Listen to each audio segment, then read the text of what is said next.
ये कहानी है कि कैसे हम शिकारी संग्राहक से किसान बने, गांव बसाए। हम पुरा पाषाण से नव पाषाण तक के बदलाव देखेंगे। तो चलिए शुरू करते हैं ये सफर। देखते हैं उन पत्थरों और गुफाओं में क्या छुपा है। सबसे पहले पुरा पाषाण काल। ये तो काफी लंबा चला है ना? हाँ, बहुत लंबा, लाखों साल। तब इंसान पूरी तरह से प्रकृति पर निर्भर था। शिकार करना, फल फूल इकट्ठा करना। और औजार वो कैसे थे? औजार तो शुरुआती थे, बड़े भारी बिडोल पत्थर के, जिन्हें हम चॉपर चॉपिंग टूल्स कहते हैं। अच्छा। सोहन घाटी, बेलन घाटी जैसी जगहों पर इसके निशान मिलते हैं। फिर आया मध्यपुरा पाषाण काल। हाँ, उसमें क्या फर्क था? उसमें औजार थोड़े सुधरे, शल्क तकनीक आई, मतलब पत्थर से पतले धारदार टुकड़े निकालना। Okay, flakes. हाँ, फ्लेक्स। इनसे काटना आसान हुआ होगा। नर्मदा घाटी में मिले हैं ऐसे औजार। और फिर उच्च पुरा पाषाण काल। इस समय तक आधुनिक मानव होमो सेपियंस आ चुके थे। औजार और भी बेहतर हुए, पतले ब्लेड, नुकीले पत्थर, जैसे चाकू की तरह। हाँ, कुछ वैसा ही।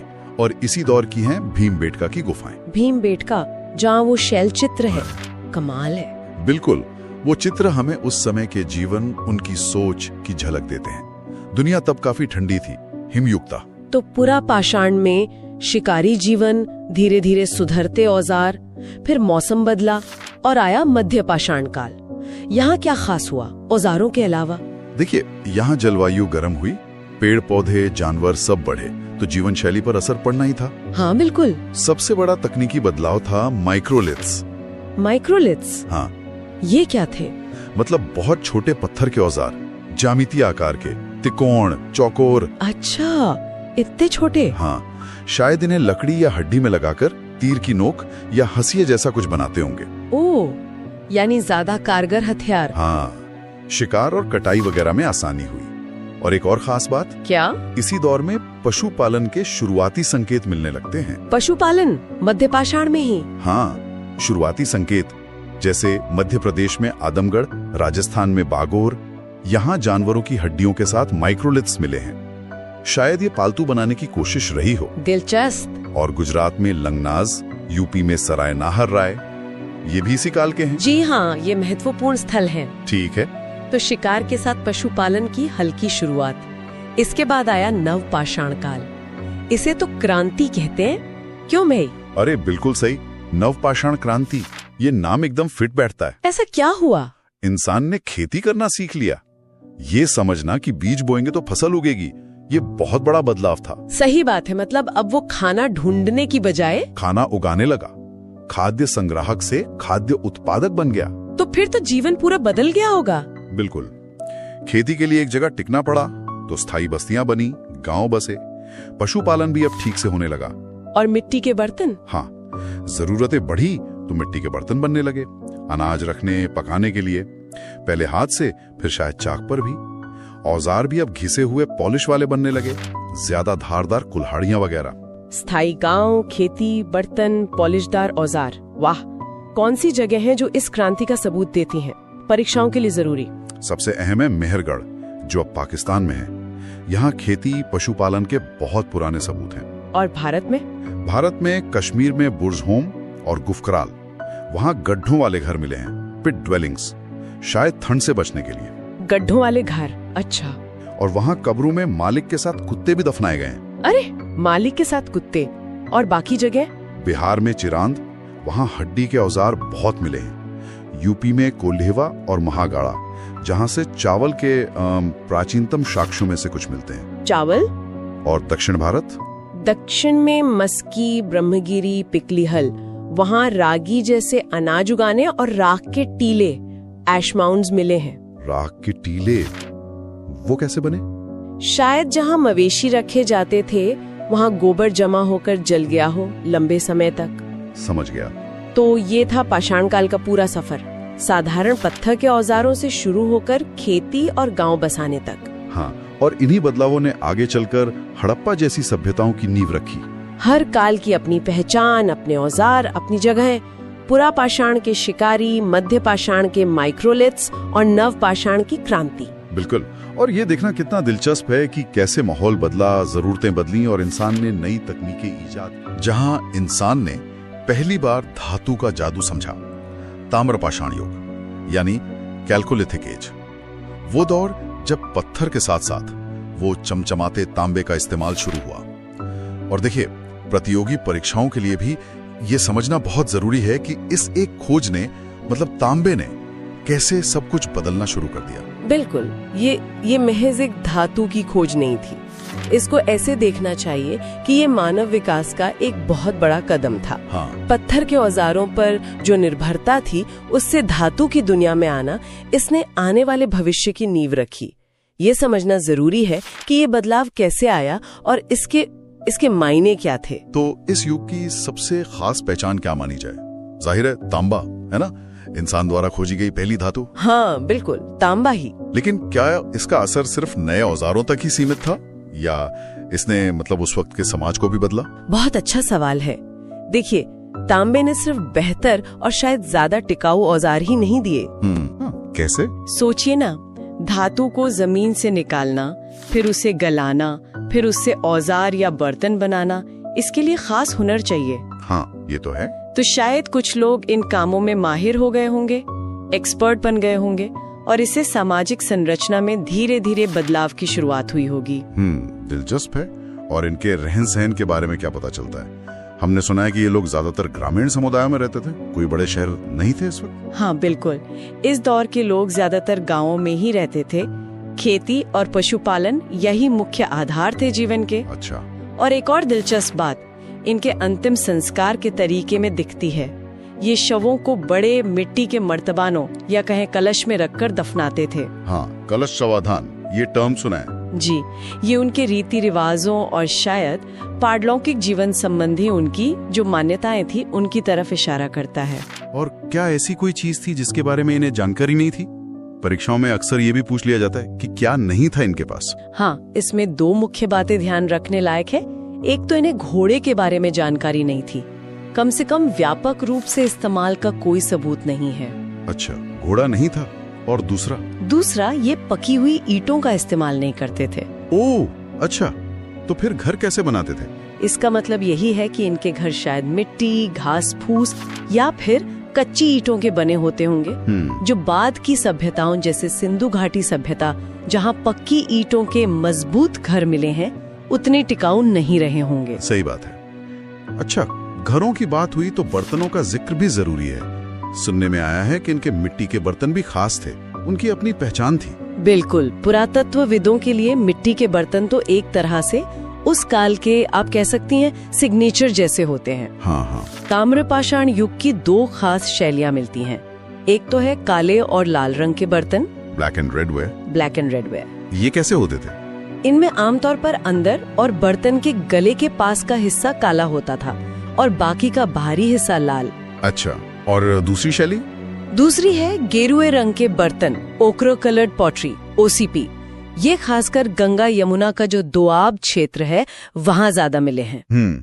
तो ये बर्तन न सिर्फ उनकी कला और तकनीक दिखाते हैं, बल्कि अलग अलग संस्कृतियों और शायद उनके बीच के व्यापारिक संपर्कों को समझने में भी मदद करते हैं। तो मतलब ये संस्कृति सिर्फ एक दो इलाकों तक सीमित नहीं थी, ये पूरे भारत में फैली हुई थी। हाँ, ये बहुत व्यापक थी, इसका फैलाव काफी बड़ा था। अगर हम पश्चिम की ओर देखें तो महाराष्ट्र में जोरवे संस्कृति पनपी। जोरवे संस्कृति? हाँ, यहाँ जोरवे, नेवासा, दायमाबाद और इनामगांव जैसे बहुत महत्वपूर्ण स्थल मिले हैं। दायमाबाद का नाम तो काफी सुना है। हाँ, दायमाबाद तो खास तौर पे उल्लेखनीय है क्योंकि यहाँ से कांसे की कुछ भारी वस्तुएं मिली हैं। कांसे की? ताम्रपाषाण युग में? जी हाँ, ये थोड़ा एडवांस्ड स्टेज दिखाता है। जैसे वो एक रथ चलाने वाले मनुष्य की आकृति मिली है और गैंडे, हाथी, भैंसे की भी ठोस आकृतियां मिली हैं। ये उस युग की उन्नत धातु तकनीक का सबूत पेश करती हैं। वाह, जबरदस्त।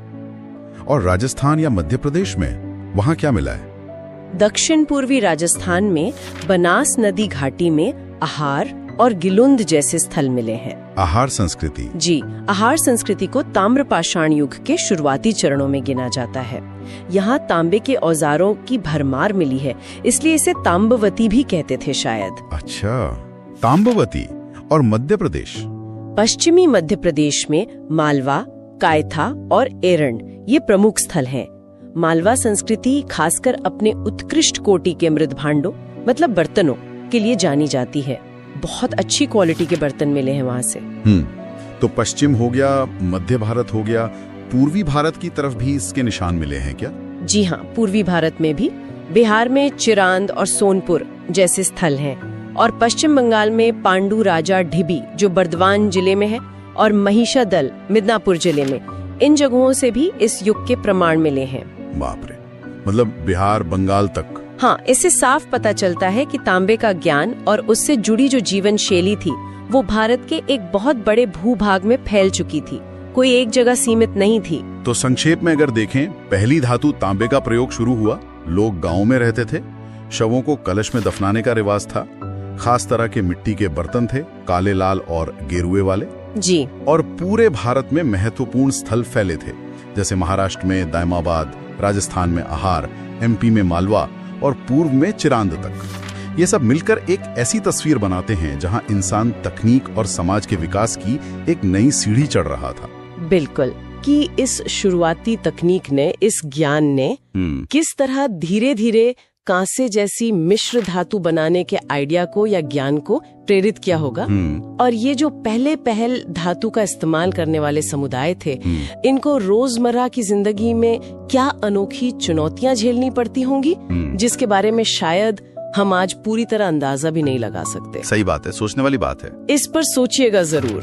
भारत के अतीत की गहराइयों में एक ऐसी सभ्यता की कहानी जो हजारों साल पुरानी है, सिंधु घाटी सभ्यता। बिल्कुल, सिंधु नदी के किनारे पनपी भारत की पहली ज्ञात शहरी संस्कृति। और कमाल की बात ये कि ये बहुत ही सुनियोजित थी। हाँ, और इसका नाम जॉन मार्शल ने दिया था, जो उस समय आर्कियोलॉजिकल सर्वे ऑफ इंडिया के हेड थे। सही कहा। और इसका फैलाव देखिए, भारत में पंजाब, हरियाणा, राजस्थान, पश्चिमी यूपी और उधर पाकिस्तान में पंजाब, सिंध, बलूचिस्तान तक, मतलब गजब का विस्तार था। बिल्कुल। उत्तर में मांडा जम्मू कश्मीर में से लेकर दक्षिण में दायमाबाद महाराष्ट्र तक, और पूरब में आलमगीरपुर यूपी से पश्चिम में सुत का गेंडोर बलूचिस्तान तक फैली हुई थी। तो आज हम इसी सभ्यता की कुछ खास बातें समझने की कोशिश करेंगे जो एग्जाम्स के लिए भी जरूरी हैं। हाँ बिल्कुल। तो कहाँ से शुरू करें? नगर योजना से, वो तो बहुत मशहूर है इनकी के लिए। और सड़कें सुना है बिल्कुल सीधी, एक दूसरे को समकोण पर काटती थी, ग्रिड पैटर्न जिसे कहते हैं। एग्जैक्टली। और पानी निकासी का सिस्टम तो पूछिए मत, ढकी हुई नालियां हर घर से जुड़ी हुई, कमाल की इंजीनियरिंग। आज भी मुश्किल है कई जगह ऐसा सिस्टम बनाना। और बलूचिस्तान जैसी जगहों पर पानी बचाने के लिए छोटे बांध, जिन्हें गबर बंद या नाला कहते थे, उसके भी सबूत हैं। मतलब पानी का मैनेजमेंट भी जानते थे। अच्छा, ये तो हुई शहर की बात। करते क्या थे ये लोग? इकोनॉमी कैसी थी?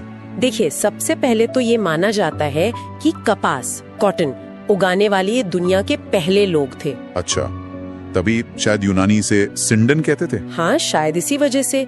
और कांसे के औजार, बर्तन खूब मिले हैं, मतलब मेटल का इस्तेमाल पता था। लेकिन लोहा नहीं। नहीं, लोहे की जानकारी इनको बिल्कुल नहीं थी। ये कांस्य युग की सभ्यता थी। तो मुख्य काम क्या थे इनके?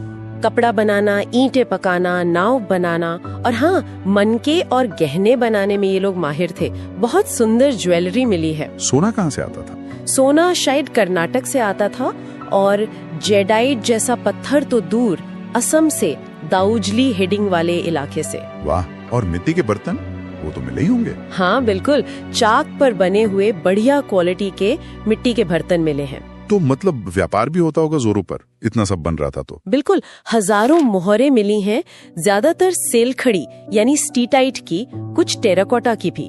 इन पर जानवरों की आकृतियां और कुछ लिखा हुआ है। ये मोहरें किस काम आती थी? स्टैंप की तरह? हाँ, शायद व्यापार में पहचान के लिए या माल पर निशान लगाने के लिए। और इनका ट्रेड मेसोपोटामिया यानी आज के इराक तक था। ये कैसे पता चला? क्योंकि हड़प्पा की मोहरें वहाँ मिली हैं, और मेसोपोटामिया के रिकॉर्ड्स में इन्हें मेलुहा कहा गया है। मेलुहा, दिलचस्प है। और तौलने के लिए बाट वगैरह? हाँ, बाट भी मिले हैं, और वो अक्सर 16 या उसके मल्टीपल्स में होते थे, 16, 32, 64, इस तरह से। तो क्या पैसे चलते थे या बार्टर सिस्टम? ज्यादातर लगता है कि चीजों की अदला बदली यानी बार्टर सिस्टम ही चलता था। कीमती पत्थर जैसे लैपिस लाजुली का भी ट्रेड होता था। इतना सब ऑर्गेनाइज था तो समाज कैसा था? कोई राजा या पुजारी का राज? यही तो एक बड़ा सवाल है। मंदिर या महल जैसी कोई भव्य इमारतें नहीं मिली हैं। तो फिर कौन चलाता था सब? अंदाजा ये है कि शायद कोई एक राजा नहीं, बल्कि व्यापारियों का या कुछ लोगों की समिति का शासन रहा होगा।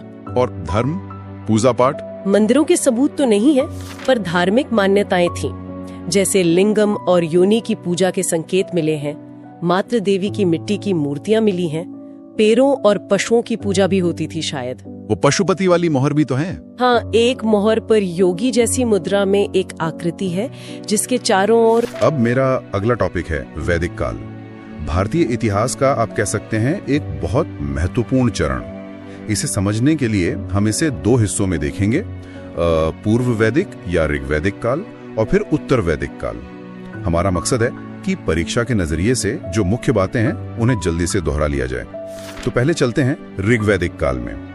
समाज की सबसे छोटी इकाई थी कुल, मतलब परिवार। कई कुल मिलकर ग्राम, फिर विश्व और सबसे ऊपर जन, है ना? और राजनीतिक फैसले के लिए दो संस्थाएं थीं, सभा और समिति। बड़ी फेमस थी ये। एक और जरूरी बात, इस दौर में महिलाओं की स्थिति भी ठीक थी। वो सभाओं में हिस्सा ले सकती थी। विधवा पुनर्विवाह भी होता था। और हाँ, गाय का बहुत महत्व था। उसे अघन्या कहते थे, मतलब हाँ, अघन्या यानी जिसे मारा न जाए। बिल्कुल। और ये ध्यान रखना जरूरी है कि ये समाज मुख्य रूप से पशुपालक था, मतलब अर्ध घुमंतु टाइप। अर्थव्यवस्था का आधार ही पशुपालन था। खेती उतनी महत्वपूर्ण नहीं थी शुरू में। देवता भी प्रकृति वाले ज्यादा थे। इंद्र, जिन्हें पुरंदर भी कहा गया, अग्नि, वरुण, सोम, ये प्रमुख थे। वर्ण व्यवस्था की भी शुरुआत यहीं दिखती है, ब्राह्मण, क्षत्रिय, वैश्य, शूद्र। लेकिन हाँ, ये समझना बहुत जरूरी है कि ये कर्म पर आधारित थी, जन्म पर नहीं, और उतनी कठोर भी नहीं थी। अच्छा, तो फिर उत्तर वैदिक काल में क्या बदला? सुना है काफी बड़े परिवर्तन हुए। हाँ बिल्कुल, यहीं से कहानी काफी बदल जाती है। देखिए, सबसे बड़ा बदलाव था लोहे का इस्तेमाल। वो शुरू हो गया। अब लोहे से जंगल साफ करना आसान हुआ तो खेती बढ़ी। तो जो समाज पहले पशुओं पर ज्यादा निर्भर था, वो अब कृषि प्रधान बन गया। चावल, गेहूं मुख्य फसलें हो गईं और लोग स्थायी रूप से बसने लगे। गांव, बस्तियां बनने लगीं। वो जो छोटे छोटे जन थे ना, वो मिलकर बड़े जनपद बन गए। राजा अब ज्यादा शक्तिशाली हो गया। सभा समिति का महत्व थोड़ा कम हो गया। और इसका समाज पर क्या असर पड़ा? फिर सीधा फर्क पड़ा होगा। हाँ बिल्कुल, सीधा असर पड़ा। वो जो वर्ण व्यवस्था पहले कर्म आधारित थी, वो अब जन्म पर आधारित हो गई, और ज्यादा कठोर भी। समाज एकदम 4 वर्णों में बट गया। इसी समय गोत्र व्यवस्था भी शुरू हुई, मतलब एक ही पूर्वज से अपनी उत्पत्ति मानना। महिलाओं की स्थिति में भी गिरावट आई। उनको सभाओं से बाहर कर दिया गया। शिक्षा के अवसर भी पहले से कम हो गए। और वो 4 आश्रमों की व्यवस्था, ब्रह्मचर्य, गृहस्थ, वानप्रस्थ, सन्यास, वो भी इसी दौर में स्थापित हुई। अच्छा, तो धर्म में भी बदलाव आए होंगे फिर तो? बिल्कुल। पहले जो यज्ञ वगैरह सरल थे, वो अब बहुत जटिल और खर्चीले हो गए। इससे क्या हुआ कि ब्राह्मण पुरोहितों का महत्व समाज में बहुत बढ़ गया। उनका प्रभाव बढ़ा। और बलि जो पहले ज्यादातर अपनी इच्छा से होती थी, वो अब एक तरह से अनिवार्य टैक्स जैसी हो गई। राजा की बढ़ती ताकत का संकेत था ये। देवता भी बदल गए। ऋग्वैदिक काल के इंद्र, अग्नि की जगह अब प्रजापति, मतलब सृष्टिकर्ता, विष्णु यानी पालक, और रुद्र जो शिव का एक रूप है, संहारक, ये ज्यादा महत्वपूर्ण हो गए। इस पूरे काल को समझने के लिए इसका साहित्य देखना भी तो जरूरी है। वेद तो सबने सुने ही है। हाँ, वेद तो इसकी नींव है। 4 वेद हैं। ऋग्वेद सबसे पुराना है, जिसमें देवताओं की स्तुतियां हैं। वो शुरुआती दौर की झलक देता है। फिर सामवेद, जिसमें उन्हीं स्तुतियों को गाने लायक बनाया गया। कह सकते हैं भारतीय संगीत का स्रोत। यजुर्वेद में यज्ञ करने की विधियां हैं। ये उत्तर वैदिक काल के बढ़ते कर्मकांड को दिखाता है। और अथर्ववेद, इसमें आपको जादू टोना, बीमारियां दूर करने के मंत्र, औषधियां मिलेंगी। ये आम लोगों के जीवन से ज्यादा जुड़ा लगता है। वेदों के अलावा भी तो और ग्रंथ है ना? हाँ, बहुत हैं। वेदों को समझने के लिए लिखे गए, जैसे ब्राह्मण ग्रंथ है, जो वेदों की गद्य में व्याख्या करते हैं, खासकर कर्म कांडों की। फिर आरण्यक है, जंगल की किताबें। इनमें दार्शनिक चिंतन ज्यादा है। और सबसे महत्वपूर्ण उपनिषद। इन्हें वेदांत भी कहते हैं क्योंकि ये वेदों के अंत में आते हैं और उनका सार है।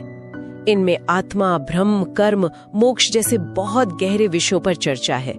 यहीं से भारतीय दर्शन की सही मायने में शुरुआत होती है। फिर वेदांग भी हैं, 6 अंग हैं, शिक्षा, कल्प, व्याकरण, निरुक्त, छंद, ज्योतिष। ये वेदों को सही से पढ़ने समझने में मदद करते हैं। इनके अलावा पुराण है, उपवेद है, जैसे आयुर्वेद। ये सब उसी परंपरा का हिस्सा है। अच्छा, और इसी दौर में वो भारत के 6 प्रमुख दर्शन यानी षड्दर्शन भी उभरे थे। सही कहा। वैदिक काल के अंत तक ये 6 विचारधाराएं विकसित हो गई।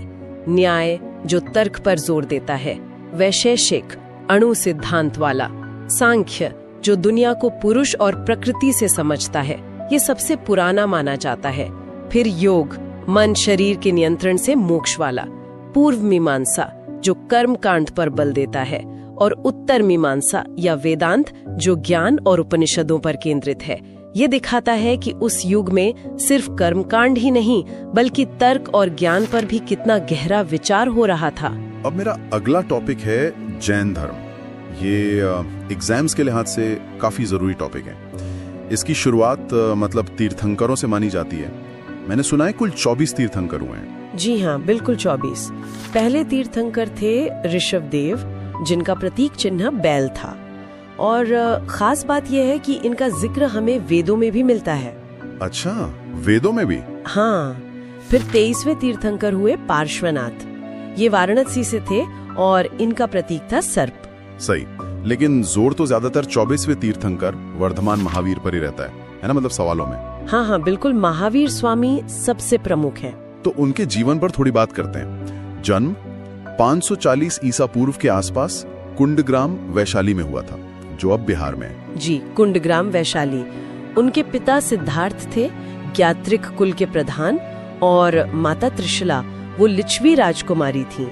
हाँ, लिच्छवी गणराज्य उस जमाने का काफी शक्तिशाली राज्य था वो। बिल्कुल। महावीर की पत्नी का नाम यशोदा था और उनकी एक बेटी भी थी, अनुजा प्रियदर्शिनी। अच्छा, और ये भी सुना है कि उनके पहले शिष्य उनके दामाद ही थे, जमाली। हाँ, ये बात सही है। जमाली उनके पहले शिष्य बने। महावीर ने घर कब छोड़ा था? शायद 30 साल की उम्र में। हाँ, 30 वर्ष की आयु में उन्होंने सत्य की खोज में गृह त्याग किया था। तो फिर ज्ञान प्राप्ति, जिसे कैवल्य कहते हैं, वो कब हुई? कैवल्य, हाँ, ये उन्हें मिला 42 साल की उम्र में, मतलब पूरे 12 साल की कठोर तपस्या के बाद। जी, जृंभिक ग्राम के पास एक जगह थी, ऋजुपालिका नदी के तट पर। और पेड़ कौन सा था? हाँ, साल का पेड़ था। साल वृक्ष के नीचे? अच्छा, और पहला उपदेश कहाँ दिया था उन्होंने? पहला उपदेश उन्होंने पावा में दिया था। पावा में। और निर्वाण मतलब देह त्याग? निर्वाण हुआ 72 वर्ष की आयु में 468 ईसा पूर्व में। जगह थी पावापुरी, ये भी बिहार में ही है। ओके। ज्ञान प्राप्ति के बाद उन्हें कुछ उपाधियां भी मिली थी, जैसे जिन। हाँ, जिन या जितेंद्रिय, मतलब इंद्रियों को जीतने वाला। और केवलिन भी कहा गया, यानी जिसे पूर्ण ज्ञान हो, कैवल्य प्राप्त हो गया हो। अच्छा, ये तो हुई महावीर के जीवन की बात। जी। अब थोड़ा जैन दर्शन पर आते हैं। जी।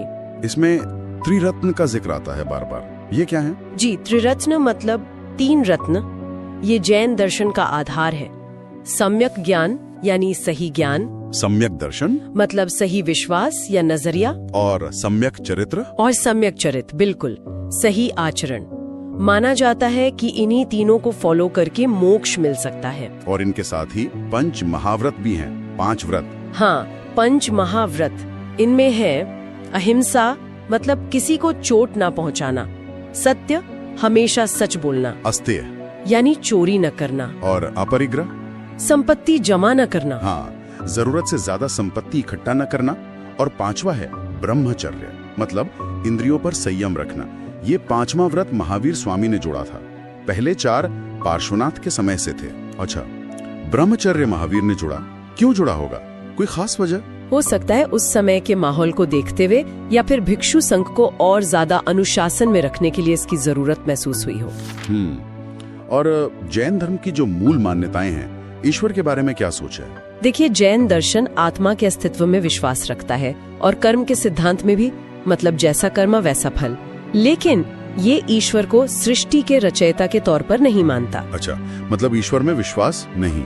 सृष्टि बनाने वाले ईश्वर में नहीं, जीवन का लक्ष्य कर्मों के बंधन से मुक्त होकर मोक्ष पाना है, आत्मा को शुद्ध करना है। समझ गया। आगे चलकर जैन धर्म में दो हिस्से हो गए थे, श्वेतांबर और दिगंबर। ये क्यों हुआ? हाँ, ये विभाजन हुआ। मुख्य वजह थी अनुशासन और कपड़ों को लेकर मतभेद। जो श्वेतांबर थे वे स्थूलभद्र के अनुयायी माने जाते हैं और सफेद कपड़े पहनते हैं। श्वेतांबर मतलब सफेद वस्त्र वाले। बिल्कुल। और दिगंबर, जिनके प्रमुख भद्रबाहु थे, वो मानते थे कि मोक्ष के लिए वस्त्रों का पूरी तरह त्याग जरूरी है। दिग यानी दिशाएं, ही जिनका अंबर हो यानी वस्त्र। अच्छा, मतलब वो वस्त्र धारण नहीं करते। जी।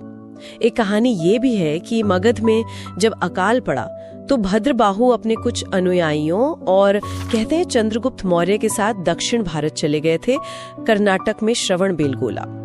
जब वो लौटे तो यहाँ जो लोग रह गए थे उनसे नियम वगैरह को लेकर मतभेद बढ़ गए थे। ये चंद्रगुप्त मौर्य वाला एंगल भी है। खैर, जैन धर्म के इतिहास में दो बड़ी सभाएं भी हुई जिन्हें संगीति कहते हैं, जहाँ शायद ग्रंथों को इकट्ठा किया गया। हाँ, दो प्रमुख जैन संगीतियां हुई। पहली हुई थी पाटलिपुत्र में, आज के पटना में, लगभग 300 ईसा पूर्व के आसपास। अध्यक्ष कौन थे इसके? स्थूलभद्र। इसी संगीति में जैन धर्म के जो 12 अंग ग्रंथ हैं उनका संकलन शुरू हुआ। ये मुख्य ग्रंथ हैं। ओके।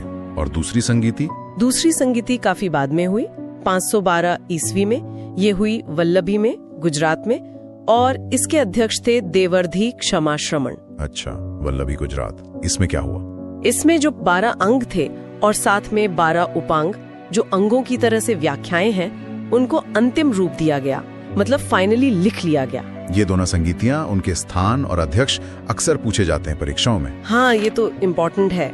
अब थोड़ी बात करते हैं जैन कला और वास्तुकला की। कौन से राजाओं ने इसे बढ़ावा दिया? कई राजाओं ने इसे संरक्षण दिया, जैसे मौर्य सम्राट चंद्रगुप्त मौर्य का नाम आता है, बिंदुसार का भी। फिर कलिंग के राजा खारमेल का नाम बहुत महत्वपूर्ण है। खारवेल, हाँ, उनका हाथी गुम्फा अभिलेख। बिल्कुल। उसी से पता चलता है इनके समय में जैन कला खूब फली फूली। कर्नाटक में श्रवणबेलगोला में भगवान बाहुबली की विशाल मूर्ति है, गोमतेश्वर भी कहते हैं, वो तो बहुत ही प्रसिद्ध है। हाँ, वो तो बहुत ऊंची मूर्ति है, एक ही पत्थर से बनी हुई। जी। फिर ओडिशा में राजा खारवेल ने उदयगिरी और खंडगिरी की गुफाएं बनवाई, वो भी जैन भिक्षुओं के लिए थी। हाथी गुम्फा शिलालेख तो वही है। और राजस्थान में वो दिलवाड़ा मंदिर? हाँ, राजस्थान में माउंट आबू पर दिलवाड़ा के जैन मंदिर, वो तो संगमरमर की नक्काशी के लिए दुनिया भर में मशहूर है। उन्हें विमल शाह जैसे मंत्रियों ने बनवाया था, जो सोलंकी राजाओं के मंत्री थे। कमाल की कारीगरी है वहाँ। जैन मठों को बस्ती भी कहते हैं शायद। हाँ, दक्षिण भारत में खासकर जैन मठों या बस्तियों के लिए बस्ती शब्द इस्तेमाल होता है। तो कुल मिला के देखें तो जैन धर्म का भारतीय दर्शन, कला, संस्कृति सब पर एक गहरा असर रहा है। निश्चित रूप से। अहिंसा का सिद्धांत हो या उनकी वास्तुकला, सब में उनकी छाप दिखती है। तो आज हमने जैन धर्म के प्रमुख तीर्थंकरों, खासकर महावीर स्वामी के जीवन को समझा, उनके दर्शन में त्रिरत्न और पंच महाव्रत देखे, श्वेतांबर दिगंबर का विभाजन जाना, महत्वपूर्ण संगीतियों पर बात की और जैन वास्तुकला के कुछ खास उदाहरण भी देखे। जी, एक अच्छी रिविजन हो गई इन सब पॉइंट्स के। इस चर्चा को सुनने के लिए धन्यवाद। अब एक सवाल जो दिमाग में आता है, क्या आज के समय में जहाँ इतनी हिंसा है, चीजें जमा करने की होड़ है, जैन धर्म के जो सिद्धांत हैं, अहिंसा और अपरिग्रह वाले, क्या वो पहले से भी ज्यादा जरूरी, ज्यादा प्रासंगिक नहीं हो गए हैं? सोचने वाली बात है। अगला विषय है बौद्ध धर्म। जी।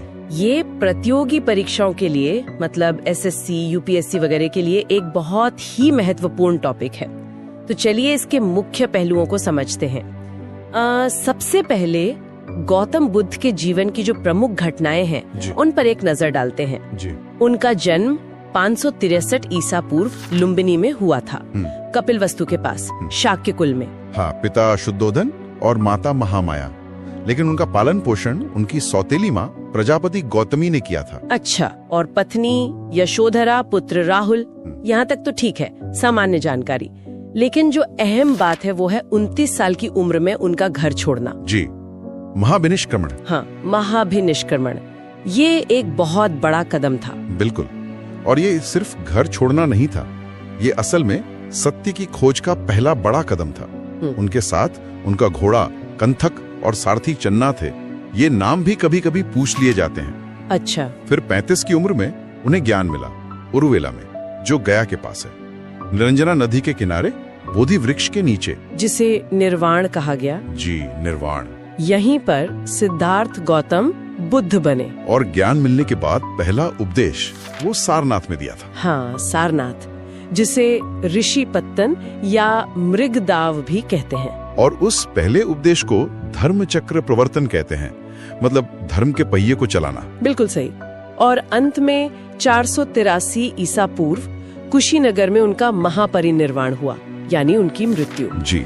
और इन सभी घटनाओं से जुड़े कुछ प्रतीक भी हैं जो अक्सर एग्जाम्स में आते हैं। हाँ, वो प्रतीक जैसे जन्म के लिए कमल या बैल, ग्रह त्याग के लिए घोड़ा, ज्ञान के लिए बोधि वृक्ष, अच्छा, पहले उपदेश के लिए चक्र और महापरिनिर्वाण के लिए स्तूप। ये याद रखने जरूरी हैं, घटनाओं से जोड़कर। हाँ बिल्कुल, सीधा सवाल बन जाता है इनसे। चलिए अब थोड़ा ग्रंथों की बात करते हैं।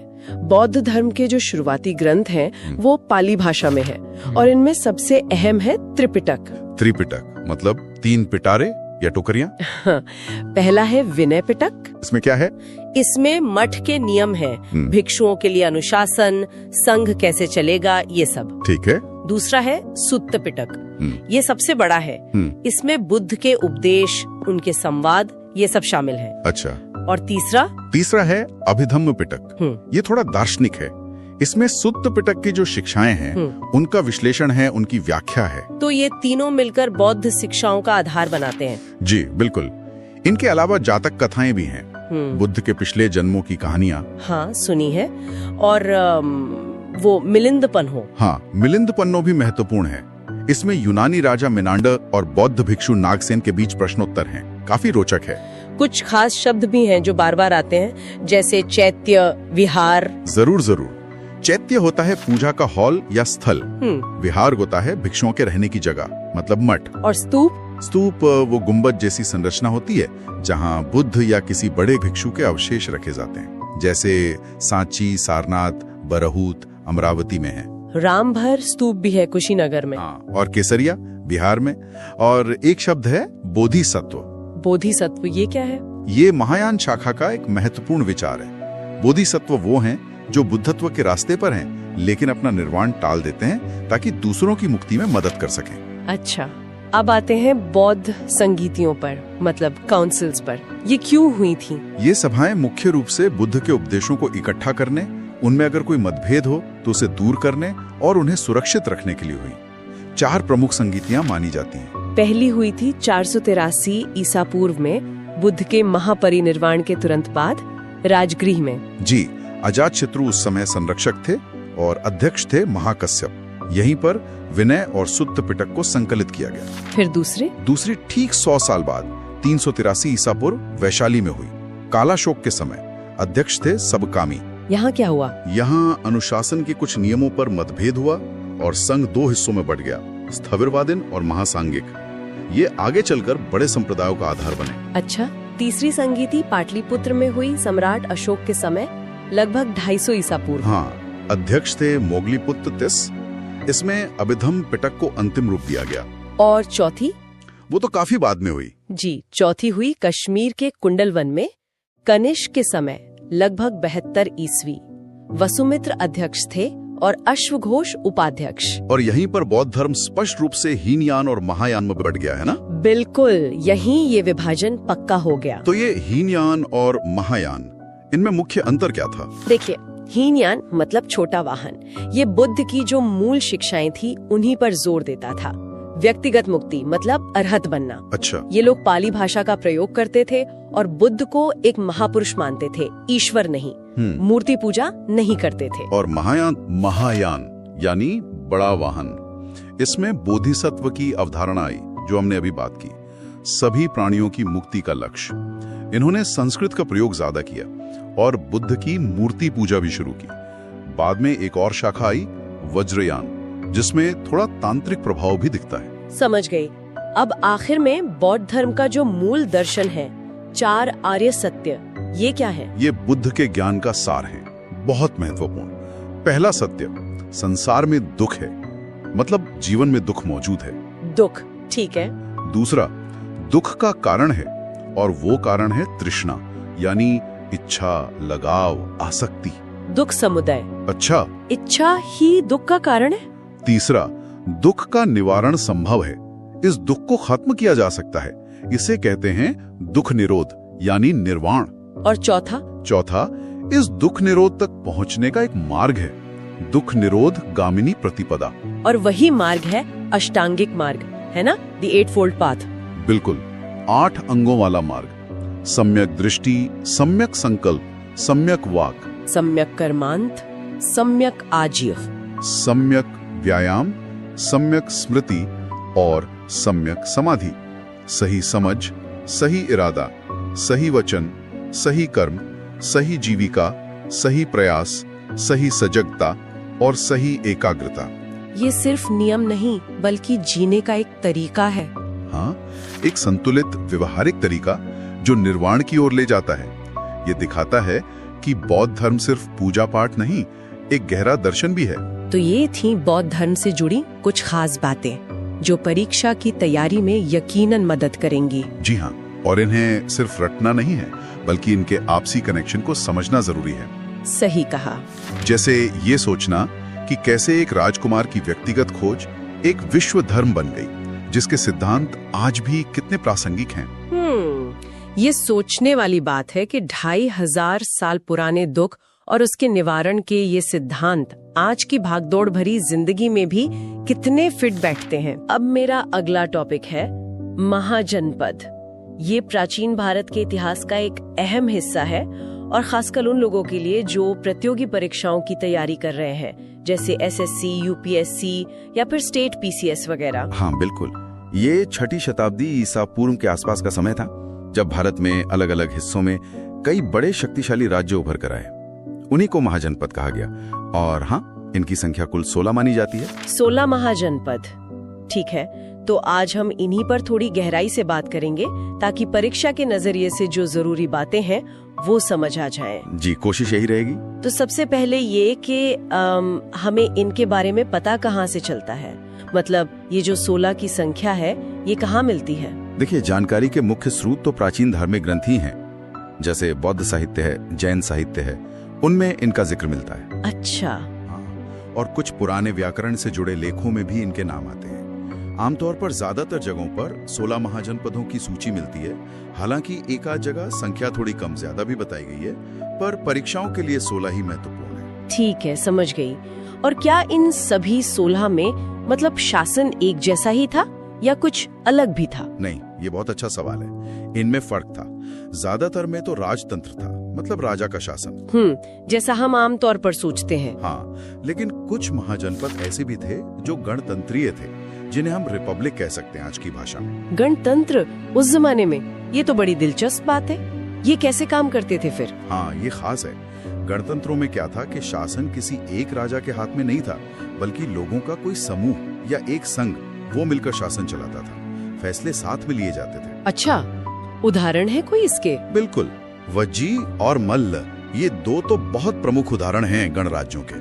कुछ विद्वान मानते हैं कि कुरु और कंबोज में भी गणतंत्र जैसी व्यवस्था रही होगी। तो ये दिखाता है कि उस वक्त भी शासन के अलग अलग तरीके मौजूद थे। वाह, ये जानना तो बहुत जरूरी है। चलिए अब जरा कुछ प्रमुख महाजनपदों और उनके आज के इलाकों पर नजर डालते हैं ताकि याद रखने में आसानी हो। शुरुआत मगध से करें, वो सबसे शक्तिशाली माना जाता है शायद। हाँ बिल्कुल, मगध। इसकी शुरुआती राजधानी गिरिव्रज थी या राजगृह कह लीजिए। बाद में पाटलिपुत्र बनी, जो आज का पटना है। पटना, अच्छा जी। तो ये आज के दक्षिणी बिहार में जो पटना और गया के आसपास का इलाका है, वो था मगध। और अपनी लोकेशन और रिसोर्सेज की वजह से ये वाकई सबसे ताकतवर बन गया था। मगध के पास सीधा काशी है ना, राजधानी वाराणसी, आज का बनारस। हाँ, काशी, राजधानी वाराणसी। कहते हैं इसका नाम वरुणा और 80 नदियों के संगम के वजह से पड़ा। अच्छा, वरुणा और 80, इसीलिए वाराणसी, ठीक है। बिल्कुल। फिर गंगा के मैदानी इलाकों में और भी थे, जैसे कोसल था, राजधानी श्रावस्ती, ये आज के पूर्वी उत्तर प्रदेश वाला इलाका है। पूर्वी उत्तर प्रदेश। और वत्स था, राजधानी कौशाम्बी, ये आज के प्रयागराज मतलब इलाहाबाद के पास था। ये सब राज्य अपनी उपजाऊ जमीन और व्यापार के रास्तों की वजह से काफी महत्वपूर्ण थे। सही। अच्छा, मध्य भारत की तरफ आए तो अवंती का नाम सुना है? हाँ, अवंती ये भी बड़ा महाजनपद था। इसकी 2 राजधानियां थी, उत्तरी हिस्से की उज्जैनी और दक्षिणी हिस्से की माहिष्मती। 2 राजधानियां। जी, ये आज का जो मालवा क्षेत्र है मध्य प्रदेश का, वो इलाका था। और उज्जैनी यानी आज का उज्जैन, वो उस समय व्यापार और संस्कृति का बहुत बड़ा केंद्र था, बहुत महत्वपूर्ण शहर। उज्जैन, समझ गए। और अगर हम उत्तर पश्चिम की तरफ देखें तो उधर कौन से थे? उत्तर पश्चिम सीमा पर जाएं तो गांधार था, राजधानी तक्षशिला। तक्षशिला, वो तो शिक्षा का बहुत बड़ा केंद्र था, है ना? बिल्कुल, विश्व प्रसिद्ध केंद्र था शिक्षा का। ये आज पाकिस्तान में है, रावलपिंडी के पास। और इसी के पास था कंबोज, राजधानी पूंछ या हटक बताई जाती है। कंबोज, ये कहाँ पड़ता होगा आज? ये आज का जो कश्मीर का राजौरी और पाकिस्तान का हजारा क्षेत्र है, वो इलाका। कंबोज अपने घोड़ों के लिए बहुत मशहूर था और संभवतः ये भी एक गणतंत्र रहा हो। घोड़ों के लिए? अच्छा। और वो गणराज्य जिनका आपने पहले जिक्र किया था, वज्जी और मल? हाँ, वज्जी संघ, इसकी राजधानी वैशाली थी। आज के उत्तरी बिहार में ये 8 कुलों का एक बड़ा मजबूत संघ था। इसमें लिच्छवी सबसे प्रमुख थे। ये अपनी गणतांत्रिक व्यवस्था के लिए ही जाना जाता था। 8 कुलों का संघ वज्जी, ठीक है। और मल? हाँ, मल भी एक गणराज्य था। इसकी 2 राजधानियां थी, कुशीनारा और पावा। ये आज के पूर्वी उत्तर प्रदेश में देवरिया जिले के आसपास का क्षेत्र है। बौद्ध इतिहास में भी इन दोनों जगहों का बड़ा महत्व है। हाँ, कुशीनगर और पावापुरी, बिल्कुल। अच्छा, क्या कोई महाजनपद दक्षिण भारत में भी था? मुझे याद नहीं आ रहा। हाँ, एक था। सिर्फ एक महाजनपद दक्षिण में था, अश्मक या अस्सक भी कहते हैं इसे। अश्मक कहाँ पर था ये? ये गोदावरी नदी के किनारे बसा था। राजधानी थी पोतन या पोटली। ये इकलौता महाजनपद था जो विंध्य पर्वत के दक्षिण में स्थित था। ओह, ये तो खास बात है। दक्षिण का इकलौता महाजनपद अश्मक, ठीक है। और बाकी जो रह गए उनका भी नाम बता दीजिए संक्षिप्त में। जी बिल्कुल। अंग था, राजधानी चंपा, आज का पूर्वी बिहार। शूरसेन था, राजधानी मथुरा, आज का मथुरा क्षेत्र। पांचाल था, पश्चिमी उत्तर प्रदेश में। इसकी भी 2 राजधानियां थीं, अहिच्छत्र और काम्पिल्ले। कुरु था, राजधानी इंद्रप्रस्थ, आज का दिल्ली मेरठ वाला इलाका। मत्स्य था, राजधानी विराटनगर, आज का जयपुर क्षेत्र। और चेदी था, राजधानी सोत्थिवती या सुक्तिमती, आज का बुंदेलखंड क्षेत्र। ठीक है, तो ये हो गए पूरे 16। बहुत अच्छे से समझ आ गया। तो अगर हम मोटी मोटी बातें याद रखें तो मगध का सबसे शक्तिशाली होना, वज्जी और मल जैसे गणराज्यों का अस्तित्व, काशी का महत्व, अवंती का उज्जैन शहर और दक्षिण में अश्मक, ये कुछ खास पॉइंट है। बिल्कुल सही, ये मुख्य बातें हैं जो याद रखनी चाहिए।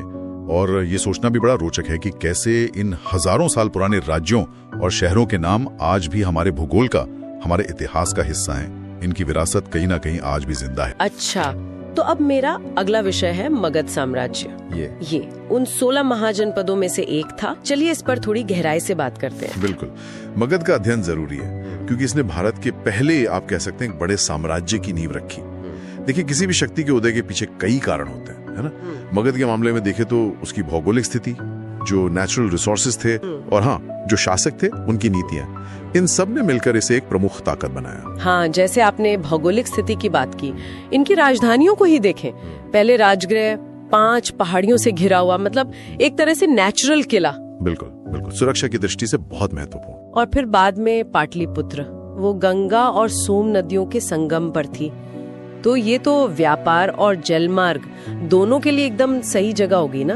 एकदम सही कहा आपने।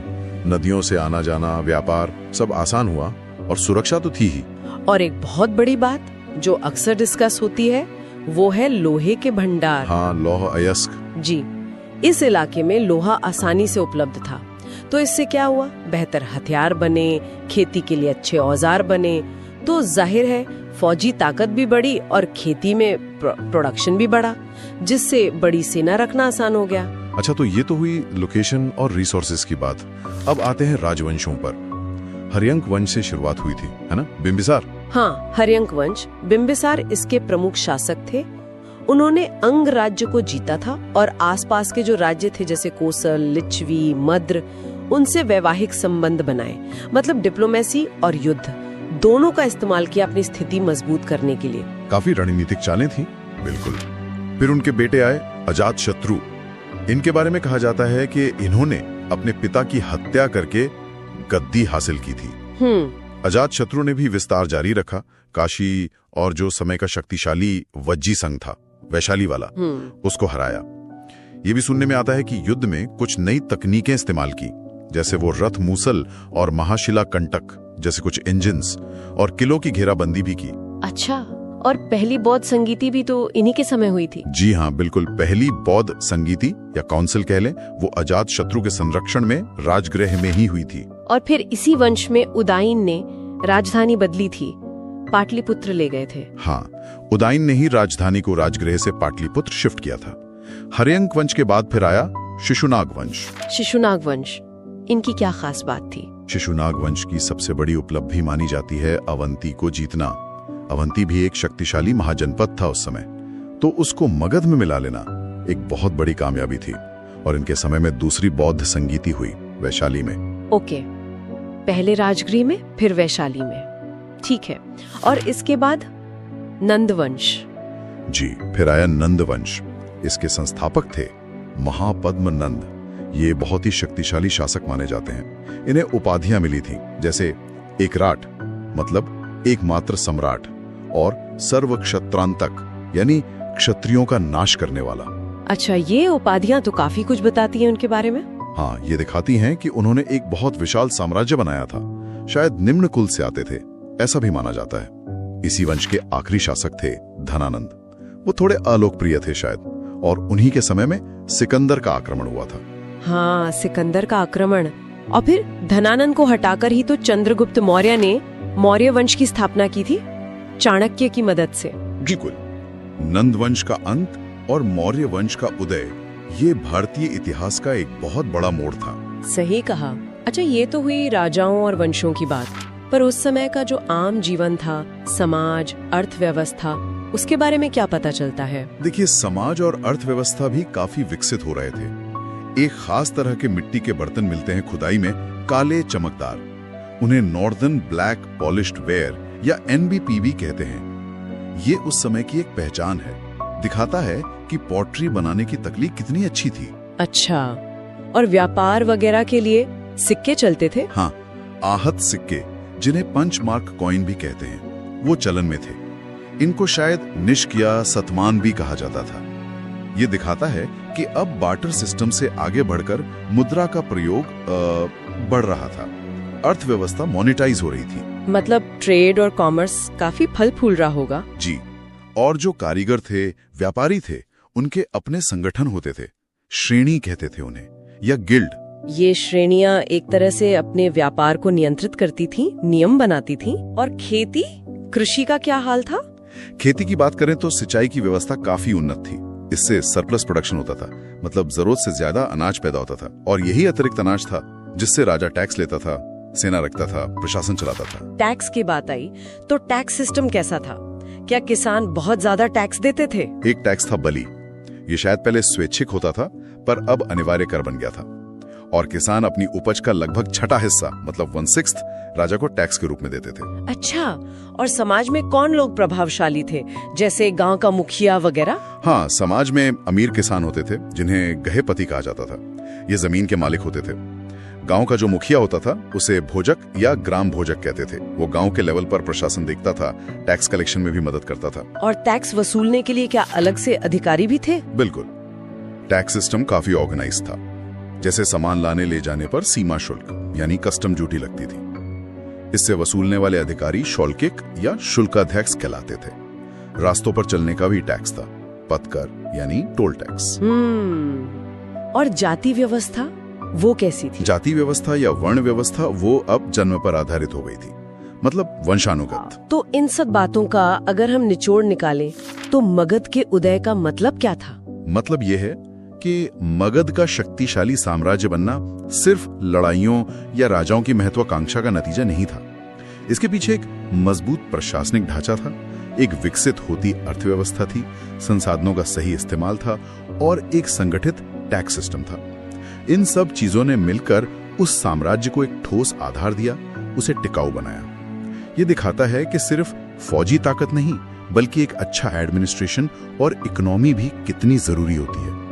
यहाँ एक सोचने वाली बात यह भी उठती है कि मगध ने जो प्रशासनिक और आर्थिक मॉडल स्थापित किया वो आगे आने वाले साम्राज्यों, खासकर मौर्य साम्राज्य के लिए किस हद तक एक टेम्पलेट या एक आधार बना। तो अब मेरा अगला विषय है मगध साम्राज्य। ये उन 16 महाजनपदों में से एक था और इसने भारतीय इतिहास पर अपनी बहुत गहरी छाप छोड़ी है कि आखिर मगध इतना शक्तिशाली कैसे बना, कौन कौन से प्रमुख राजवंश आए यहाँ और उस समय का समाज, अर्थव्यवस्था, वो सब कैसा था। चलिए इस पर थोड़ी गहराई से बात करते हैं। बिल्कुल, मगध का अध्ययन जरूरी है क्योंकि इसने भारत के पहले, आप कह सकते हैं, एक बड़े साम्राज्य की नींव रखी। देखिए, किसी भी शक्ति के उदय के पीछे कई कारण होते हैं, है ना। मगध के मामले में देखें तो उसकी भौगोलिक स्थिति, जो नेचुरल रिसोर्सेज थे, और हाँ, जो शासक थे उनकी नीतियां, इन सब ने मिलकर इसे एक प्रमुख ताकत बनाया। हाँ, जैसे आपने भौगोलिक स्थिति की बात की, इनकी राजधानियों को ही देखें। पहले राजगृह 5 पहाड़ियों से घिरा हुआ, मतलब एक तरह से नेचुरल किला। बिल्कुल बिल्कुल, सुरक्षा की दृष्टि से बहुत महत्वपूर्ण। और फिर बाद में पाटलिपुत्र, वो गंगा और सोम नदियों के संगम पर थी, तो ये तो व्यापार और जलमार्ग दोनों के लिए एकदम सही जगह होगी ना। एकदम सही कहा आपने, नदियों से आना जाना, व्यापार सब आसान हुआ और सुरक्षा तो थी ही।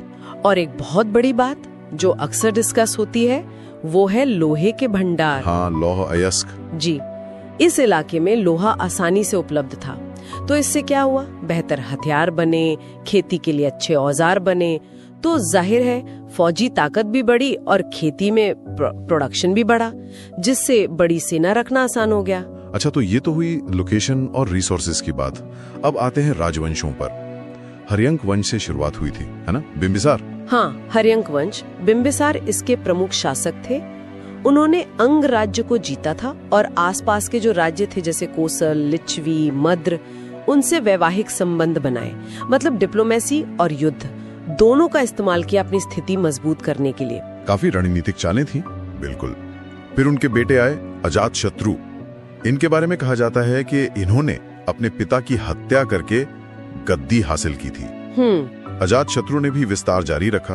काशी और जो समय का शक्तिशाली वज्जी संघ था, वैशाली वाला, उसको हराया। ये भी सुनने में आता है कि युद्ध में कुछ नई तकनीकें इस्तेमाल की, जैसे वो रथ मूसल और महाशिला कंटक जैसे कुछ इंजिन्स, और किलों की घेराबंदी भी की। अच्छा, और पहली बौद्ध संगीति भी तो इन्हीं के समय हुई थी। जी हाँ, बिल्कुल। पहली बौद्ध संगीति या काउंसिल कह लें, वो अजातशत्रु के संरक्षण में राजगृह में ही हुई थी। और फिर इसी वंश में उदाइन ने राजधानी बदली थी, पाटलिपुत्र ले गए थे। हाँ, उदाइन ने ही राजधानी को राजगृह से पाटलिपुत्र शिफ्ट किया था। हर्यंक वंश के बाद फिर आया शिशुनाग वंश। शिशुनाग वंश, इनकी क्या खास बात थी? शिशुनाग वंश की सबसे बड़ी उपलब्धि मानी जाती है अवंती को जीतना। अवंती भी एक शक्तिशाली महाजनपद था उस समय, तो उसको मगध में मिला लेना एक बहुत बड़ी कामयाबी थी। और इनके समय में दूसरी बौद्ध संगीति हुई वैशाली में। ओके, पहले राजगृह में, फिर वैशाली में, ठीक है। और इसके बाद नंदवंश। जी, फिर आया नंदवंश। इसके संस्थापक थे महापद्म नंद। ये बहुत ही शक्तिशाली शासक माने जाते हैं। इन्हें उपाधियां मिली थी, जैसे एकराट मतलब एकमात्र सम्राट, और सर्व क्षत्रांतक यानी क्षत्रियों का नाश करने वाला। अच्छा, ये उपाधियां तो काफी कुछ बताती हैं उनके बारे में। हाँ, ये दिखाती हैं कि उन्होंने एक बहुत विशाल साम्राज्य बनाया था। शायद निम्न कुल से आते थे, ऐसा भी माना जाता है। इसी वंश के आखिरी शासक थे धनानंद। वो थोड़े अलोकप्रिय थे शायद। अब हमारा अगला टॉपिक है मौर्य साम्राज्य। कह सकते हैं बहुत ही महत्वपूर्ण अध्याय है। विशाल साम्राज्य की नींव रखी गई थी और ये प्रतियोगी परीक्षाओं के लिए भी मतलब काफी अहम है। तो चलिए इसके जो मुख्य बिंदु हैं उन पे एक नजर डालते हैं। बिल्कुल, और हम सिर्फ ये नहीं देखेंगे कि क्या हुआ, बल्कि ये समझने की कोशिश करेंगे कि भाई ये साम्राज्य बना कैसे, इसका प्रशासन कैसे चलता था, और खासकर सम्राट अशोक, उनकी क्या भूमिका थी, उनके अभिलेख क्या कहते हैं। हाँ, तो कहानी शुरू होती है चंद्रगुप्त मौर्य से। इन्होंने ही नंद वंश को हटाकर इस साम्राज्य की स्थापना की थी। जी, और कहते हैं कि इसमें उनके गुरु और सलाहकार कौटिल्य या चाणक्य जिन्हें कहते हैं, उनका बहुत बड़ा हाथ था। उनकी रचना अर्थशास्त्र भी काफी प्रसिद्ध है। बिल्कुल, और उन्हीं के समय में वो यूनानी राजदूत मेगास्थनीज वो भी आए थे पाटलिपुत्र। उनकी किताब से भी हमें काफी कुछ पता चलता है उस समय का। अच्छा, फिर चंद्रगुप्त के बाद उनके बेटे बिंदुसार आए और फिर इतिहास के शायद सबसे जाने माने शासक सम्राट अशोक। हाँ, अशोक का समय तो बहुत ही खास है। खासकर कलिंग युद्ध के बाद जो बदलाव आया उनमें, उन्होंने लड़ाई छोड़ दी और धम्म अपनाया। ये धम्म क्या था वैसे? मतलब कोई धर्म था या कुछ और? देखिए, ये कोई नया धर्म नहीं था। ये ज्यादातर नैतिक सिद्धांत थे, आचार विचार के नियम थे, जैसे बड़ों का आदर करना, अहिंसा, सच बोलना, इन सब बातों पर जोर था। और उन्होंने इसका खूब प्रचार भी करवाया। और इस वंश के आखिरी शासक वो थे बृहद्रथ, जिनकी हत्या उन्हीं के सेनापति पुष्यमित्र शुंग ने कर दी थी। और फिर शुंग वंश की शुरुआत हुई। अच्छा, अब जरा प्रशासन पर आते हैं। मौर्य प्रशासन के बारे में कहा जाता है कि वो काफी वेल ऑर्गेनाइज था। हाँ बिल्कुल, एक सिद्धांत मिलता है, सप्तांग सिद्धांत। हाँ, सप्तांग, 7 अंग। जी, राज्य के 7 अंग माने गए। राजा, अमात्य यानी मंत्री, जनपद यानी इलाका, दुर्ग मतलब किला, कोश यानी खजाना, दंड यानी सेना और मित्र यानी सहयोगी राज्य। ये एक तरह से पूरे राज्य का फ्रेमवर्क था। और जमीनी स्तर पर कैसा था? केंद्र में क्या व्यवस्था थी? केंद्र में एक मंत्री परिषद होती थी राजा की मदद के लिए, और फिर कई अधिकारी थे अलग अलग काम देखने के लिए, जैसे युक्त, राजुक, प्रादेशिक, ये सब। और शहरों का प्रशासन, पाटलिपुत्र का जिक्र आता है अक्सर। हाँ, पाटलिपुत्र का प्रशासन तो काफी विस्तृत था। मेगास्थनीज ने लिखा है कि शहर का काम देखने के लिए 6 समितियां थीं और हर समिति में 5 सदस्य होते थे। 6 समितियां? क्या क्या काम देखती थी ये? अलग अलग काम थे, जैसे एक समिति उद्योगों का काम देखती थी, एक विदेशियों की देखरेख करती थी, एक जन्म मृत्यु का रिकॉर्ड रखती थी, फिर व्यापार वाणिज्य देखने वाली समिति, बनी हुई चीजों की जांच करने वाली और बिक्री कर वसूलने वाली समिति। मतलब काफी डिटेल में सोचा गया था। कमाल है, उस जमाने में इतना व्यवस्थित नगर प्रशासन। और सेना भी जबरदस्त थी। पैदल सैनिक, घुड़सवार, हाथी सेना, रथ सेना, यहाँ तक कि नौसेना भी थी। और जासूसी व्यवस्था वो भी बहुत मजबूत थी। गूढ़ पुरुष कहा जाता था जासूसों को। हाँ, कुछ अधिकारियों के नाम भी याद रखने होते हैं, जैसे समाहर्ता और सन्निधाता। जी हाँ, समाहर्ता जो थे वो राजस्व इकट्ठा करने वाले मुख्य अधिकारी थे, टैक्स कलेक्शन। और सन्निधाता वो राजकीय कोष यानी ट्रेजरी और भंडार गृह के संरक्षक थे। ठीक है, अब आते हैं अर्थव्यवस्था पर।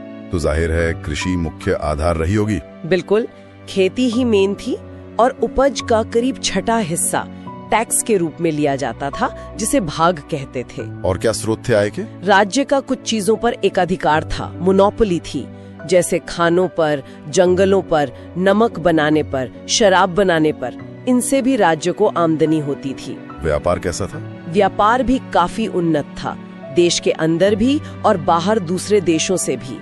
और मुद्रा के तौर पर वो आहत सिक्के, पंच मार्क्ड कॉइन, वो चलते थे। समाज की बात करें तो वर्ण व्यवस्था तो थी ही। हाँ, वर्ण व्यवस्था मौजूद थी, लेकिन मेगास्थनीज ने एक अलग तरह का वर्गीकरण किया है। उन्होंने काम के आधार पर समाज को 7 वर्गों में बांटा है, जैसे दार्शनिक, किसान, सैनिक, चरवाहे, कारीगर, निरीक्षक और मंत्री। अच्छा, काम के आधार पर? ये दिलचस्प है। और दास प्रथा? हाँ, दास प्रथा भी उस समय थी। चलिए, अब आते हैं अशोक पर और उनकी सबसे बड़ी विरासत जो मानी जाती है, उनके अभिलेख। बिल्कुल, ये अभिलेख तो कमाल के हैं। पत्थर के बड़े बड़े खंभों पर, चट्टानों पर, गुफाओं की दीवारों पर। सोचिए, पूरे साम्राज्य में फैले हुए। ये अपने आप में एक अनोखी चीज है कि कोई राजा अपनी बात सीधे अपनी प्रजा तक इस तरह पहुंचा रहा है। किस भाषा और लिपि में है यह अभिलेख? ज्यादातर अभिलेख प्राकृत भाषा में है, जो उस समय आम लोगों की भाषा थी।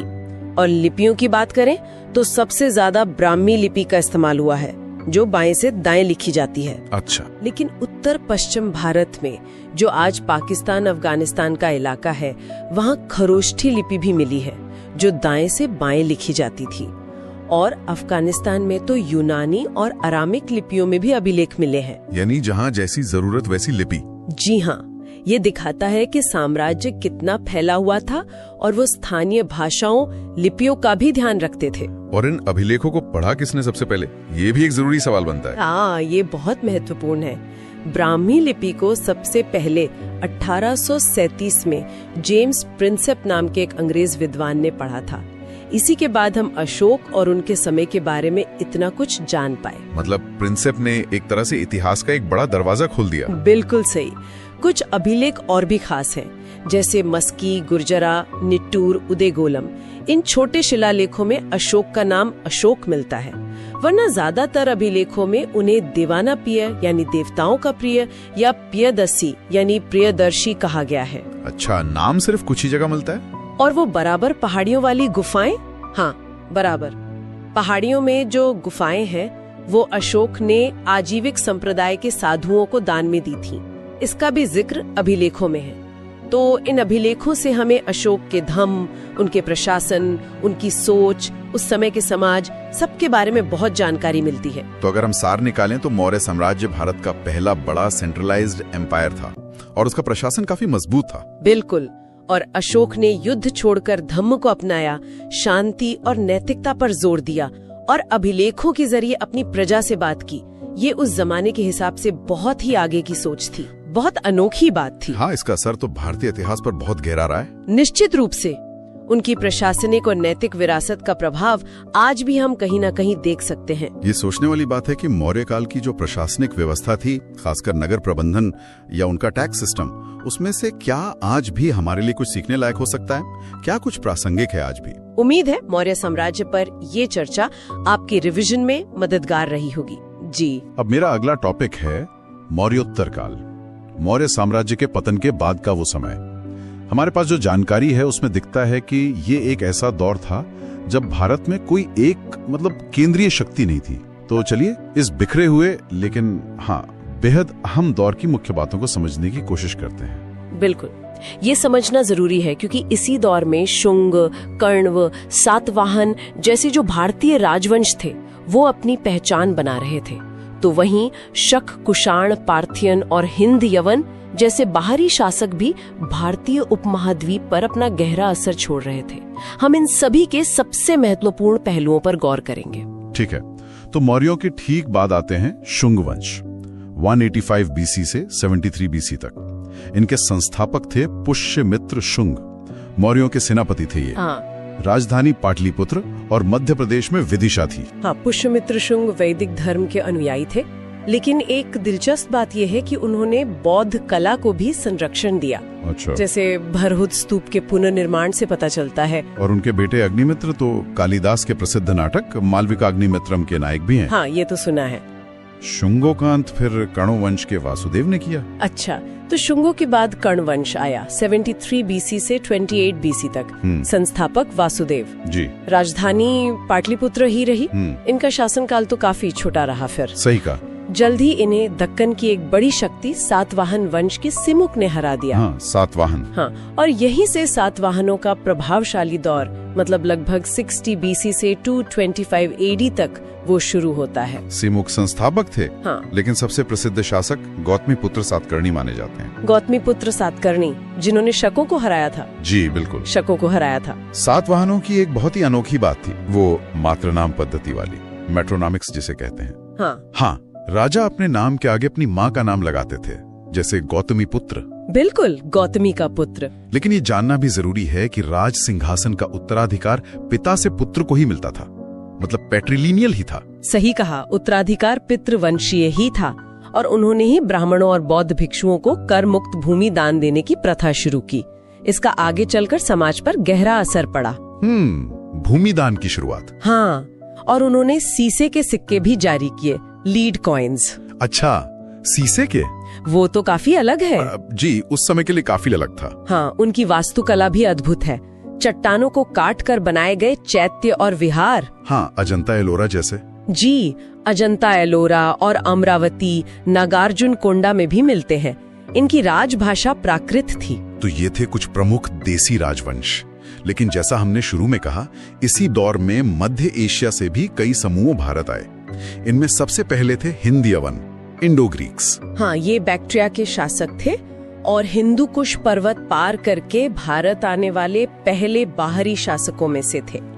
इन्होंने ही भारत में सबसे पहले सोने के सिक्के जारी किए। सोने के सिक्के सबसे पहले इन्होंने? हाँ, जिन पर राजाओं के चित्र और नाम होते थे। और हेलेनिस्टिक कला यूनानी शैली की कला वो भी इन्हीं की देन है, जिसका असर हमें बाद में गांधार कला की मूर्तियों में साफ दिखता है। अच्छा, गांधार कला पर प्रभाव। जी, इनके सबसे प्रसिद्ध शासक मिनांडर या मिलिंद थे। मिलिंद, हाँ, मिलिंद पन्नो। बिल्कुल, जिनका बौद्ध भिक्षु नागसेन के साथ जो संवाद है वो मिलिंद पन्नो ग्रंथ में दर्ज है। हिंद यवनों के बाद शक आए, सिदियंस। सुना है इनकी कई शाखाएं थी भारत में। जी हाँ, 5 शाखाएं थीं, भारत के अलग अलग हिस्सों में फैली। पश्चिमी भारत में इनकी शाखा सबसे शक्तिशाली रही और उसके सबसे प्रसिद्ध शासक थे रुद्रदामन प्रथम। रुद्रदामन, जूनागढ़ अभिलेख वाले। पश्चिमी भारत में इनका शासन 4वीं सदी तक चला, जब गुप्त शासक चंद्रगुप्त द्वितीय ने इन्हें हराया। अच्छा, चंद्रगुप्त द्वितीय ने, पर वो विक्रम संवत वाली बात। हाँ, एक दिलचस्प मान्यता ये भी है कि 57 ईसा पूर्व में उज्जैन के राजा विक्रमादित्य ने शकों को हराकर विक्रम संवत की शुरुआत की थी। अच्छा। शकों के बाद उत्तर पश्चिम में पार्थियन आए, पहलव। हाँ। इनका शासन शकों के बाद उसी इलाके में रहा। गोंडो फर्नीस इनका एक जाना माना शासक है, जिसके समय में कहते हैं कि ईसाई संत थॉमस भारत आए थे। अच्छा। और फिर आए कुषाण, लगभग 1ली से 3री सदी एडी, जिन्हें यूची या तोचारियन भी कहते हैं। ये शायद सबसे प्रभावशाली बाहरी शासकों में से थे। हाँ, निश्चित रूप से। इनकी पहली राजधानी पुरुषपुर यानी आज का पेशावर और दूसरी मथुरा थी। 2 राजधानियां। जी। इनके सबसे महान शासक कनिष्क थे। उन्होंने देवपुत्र मतलब ईश्वर का पुत्र जैसी उपाधि ली थी और उन्होंने ही कश्मीर में 4थी बौद्ध संगीति आयोजित करवाई। हाँ, 4थी बौद्ध संगीति कनिष्क। जी, जहां महायान बौद्ध धर्म को अंतिम रूप दिया गया। और सबसे महत्वपूर्ण बात, उनका विशाल साम्राज्य मध्य एशिया से लेकर मथुरा तक फैला था और रेशम मार्ग सिल्क रूट के एक बड़े हिस्से पर उनका नियंत्रण था। सिल्क रूट पर नियंत्रण, इससे तो व्यापार बहुत बढ़ा होगा। बिल्कुल, भारत का व्यापार और सांस्कृतिक आदान प्रदान खूब बढ़ा। कहते हैं कुषाणों ने सोने के सबसे शुद्ध सिक्के जारी किए थे। जी हाँ, उनके समय में सबसे शुद्ध सोने के सिक्के जारी हुए। और भारतीय समाज और संस्कृति पर भी उनका गहरा प्रभाव पड़ा। क्या क्या चीजें आई? बिल्कुल, जैसे पगड़ी पहनने का चलन, लंबा कोट, पतलून, ये सब कुषाणों के प्रभाव से आए। घुड़सवारी में बेहतर किस्म की लगाम और जीन का प्रयोग भी शुरू हुआ। अच्छा, और उन्होंने शासन के लिए क्षत्रप प्रणाली मतलब प्रांतों में सैन्य गवर्नर नियुक्त करना, उसको अपनाया। और विज्ञान साहित्य में भी। हाँ, विज्ञान के क्षेत्र में आयुर्वेद के महान ज्ञाता चरक और शल्य चिकित्सा के जानकार सुश्रुत ये कनिष्क के समकालीन माने जाते हैं। साहित्य में अश्वघोष, नागार्जुन, वसुमित्र जैसे बड़े बौद्ध विद्वान हुए। और कला, गांधार और मथुरा शैली। जी, कला में गांधार शैली जिस पर यूनानी रोमन प्रभाव था और मथुरा शैली जो पूरी तरह स्वदेशी थी, इन दोनों का विकास इसी समय अपने चरम पर था। तो कुल मिला के देखें तो ये दौर भले ही राजनीतिक रूप से बिखरा हुआ लगता हो, हाँ, लेकिन सांस्कृतिक दृष्टि से ये एक संगम का और नए विकास का समय था। देशी और विदेशी तत्व घुल मिल रहे थे। कला, धर्म, विज्ञान, साहित्य, सब में नई चीजें हो रही थी। एकदम सही। इस दौर का जो राजनीतिक बिखराव था और साथ ही साथ बाहरी दुनिया से जो संपर्क पड़ा, उसने भारतीय सभ्यता को एक नई दिशा दी।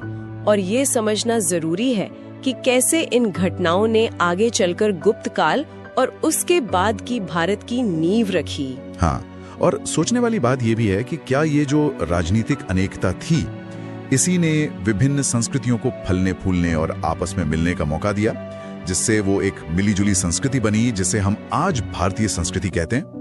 बाहरी शक्तियों के साथ ये जो गहन आदान प्रदान हुआ, इसने भारतीय पहचान को कितना बदला और कितना समृद्ध किया होगा, ये सोचने वाली बात है।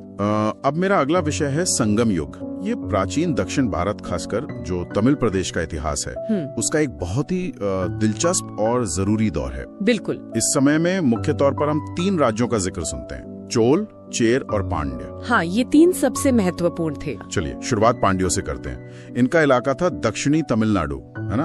और मदुरै इनकी राजधानी। हाँ, मदुरै बहुत ही प्रसिद्ध शहर। और ये बात भी है कि यूनानी राजदूत मेगास्थनीज, उन्होंने भी पांड्यों का जिक्र किया है अपनी किताब में। अच्छा। और हाँ, पांड्य राज्य जो था वो मोतियों के लिए दुनिया भर में जाना जाता था। हाँ, मोती मैंने भी पढ़ा है। उनका रोम साम्राज्य के साथ जबरदस्त व्यापार था, खासकर ये जो कोरकई बंदरगाह था वहाँ से। कोरकई, हाँ। और इसका सबूत ये है कि उस इलाके में काफी रोमन सिक्के भी मिले हैं, तो ये उनकी आर्थिक ताकत दिखाता है। सही बात है। और एक और खास बात, पांड्य राजाओं ने ही तमिल कवियों की वो 3 बड़ी सभाएं, जिन्हें हम संगम कहते हैं, वो आयोजित करवाई थी। अच्छा, उन्हीं के संरक्षण में हुई ये सभाएं। समाज में भी कुछ अलग अलग वर्ग थे शायद। हाँ बिल्कुल।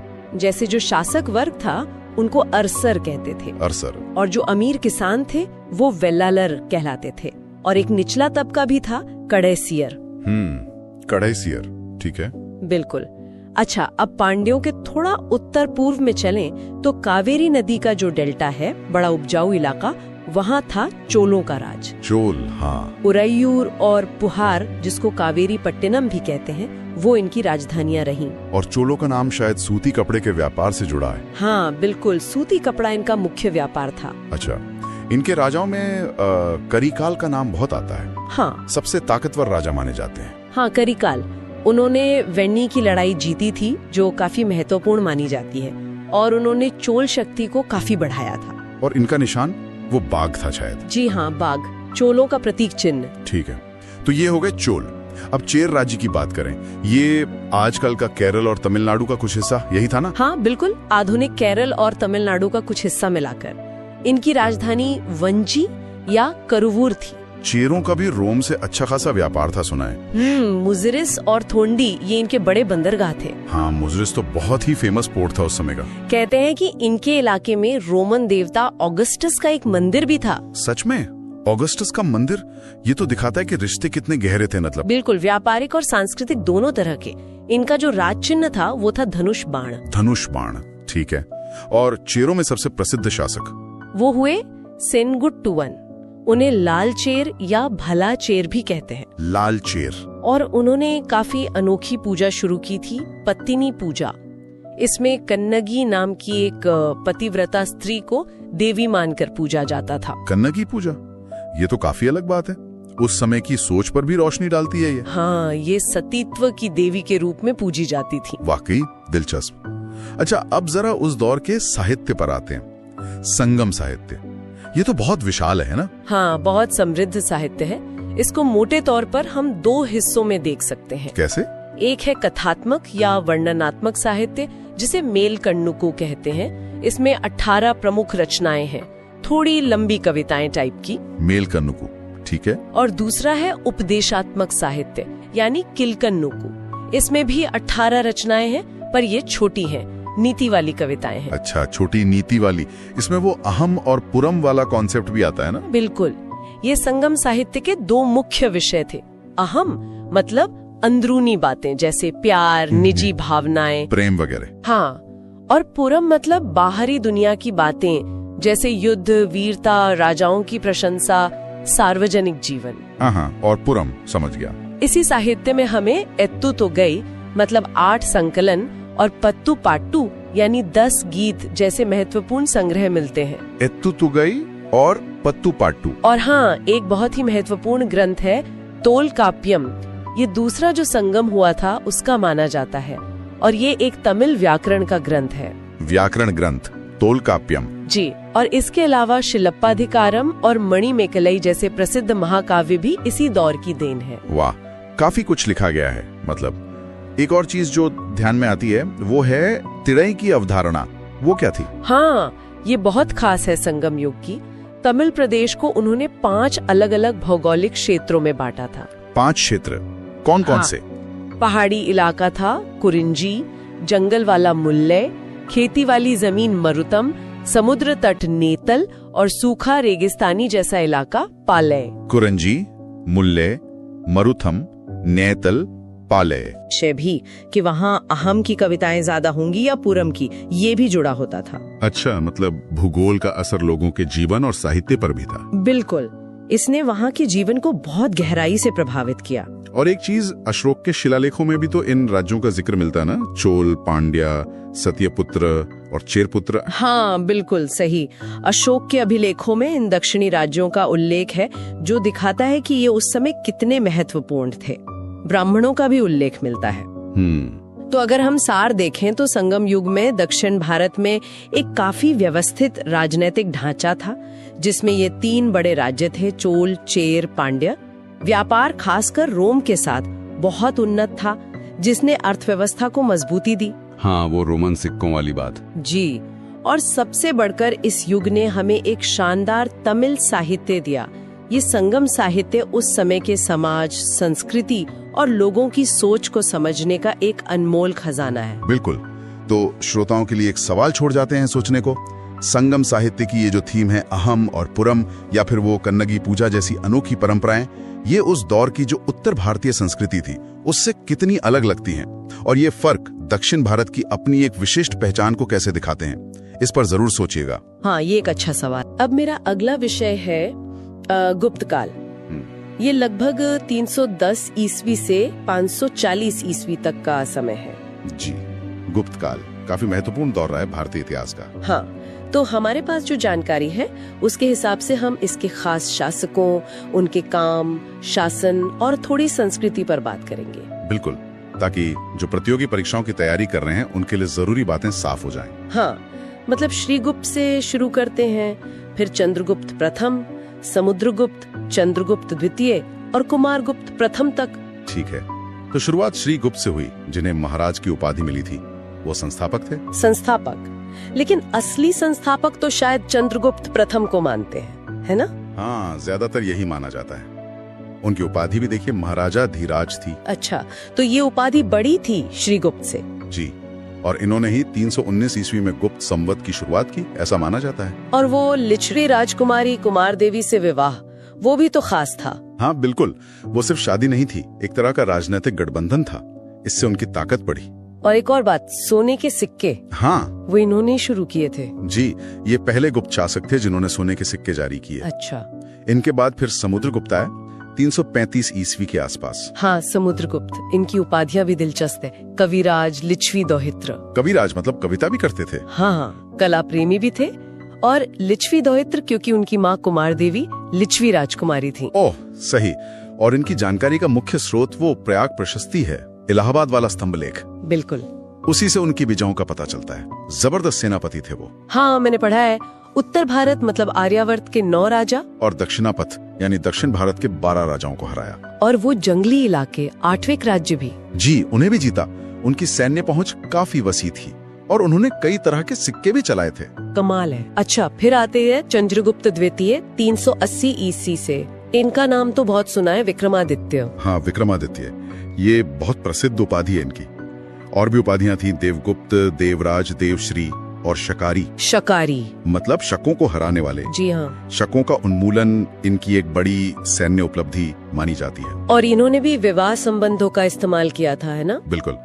नागराज कुमारी कुबेर नागा से खुद विवाह किया और अपनी बेटी प्रभावती गुप्त का विवाह वाकाटक नरेश रुद्रसेन द्वितीय से किया। दक्षिण में प्रभाव मजबूत हुआ इससे। बड़ी स्ट्रेटेजिक सोच थी। हाँ। और सबसे मशहूर बात, इनके दरबार में 9 रत्न थे। अरे वाह जी, 9 रत्न, जिनमें कालिदास, धन्वंतरी, वराह मिहिर, अमर सिंह जैसे दिग्गज शामिल थे। एक से बढ़कर एक विद्वान। क्या माहौल रहा होगा। अच्छा, इन्होंने चांदी के सिक्के भी शुरू किए, वो पहले नहीं थे? नहीं, पहले नहीं थे। चांदी के सिक्के चलाने वाले ये पहले गुप्त शासक थे। और वो चीनी यात्री फाहियान? फाहियान भी इन्हीं के समय भारत आया था।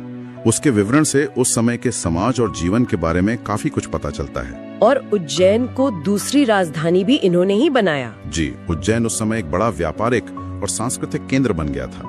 इनके बाद आए कुमारगुप्त प्रथम, लगभग 415 ईस्वी में। हाँ, कुमारगुप्त प्रथम।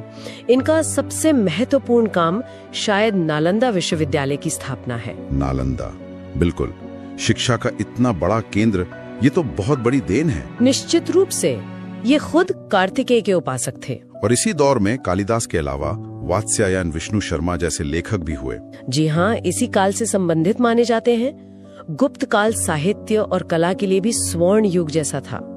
इतने बड़े साम्राज्य का प्रशासन कैसे चलता था? कोई खास व्यवस्था थी? हाँ, व्यवस्था काफी संगठित थी। पूरा साम्राज्य प्रांतों में बटा था, जिन्हें भुक्ति कहते थे। भुक्ति? अच्छा। और भुक्ति आगे जिलों यानी विषय में बटे होते थे।